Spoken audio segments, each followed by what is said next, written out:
Welcome to Easy English class.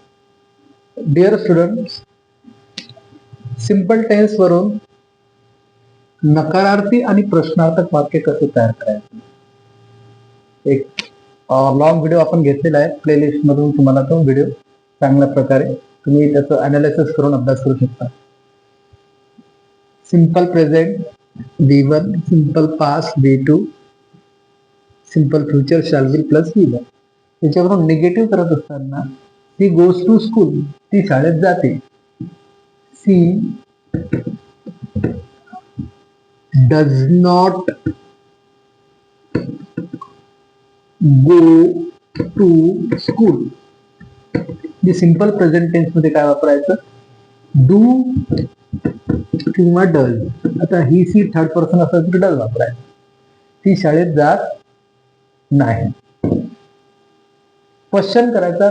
क्वेश्चनचे दोन type आहेत. त्यातला व्हर्बलचा क्वेश्चन जे आपण डज वापरलेला आहे ते सुरुवातीला लिहायचं. Does she go to school. Does she go to school आणि क्वेश्चन मार्क.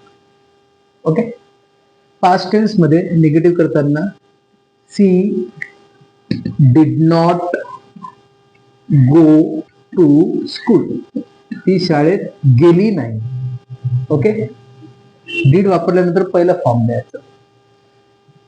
क्वेश्चन करत असताना व्हर्बल टाईपचा did she go to school. ती शाळेत गेली का. ओके. प्रश्न.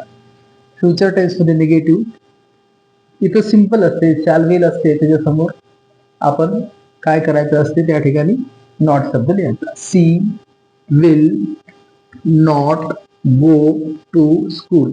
ती शाळेत जाणार नाही. नंतर हेच विल बाहेर काढायचं. Will she go to school. ती शाळेत जाणार का.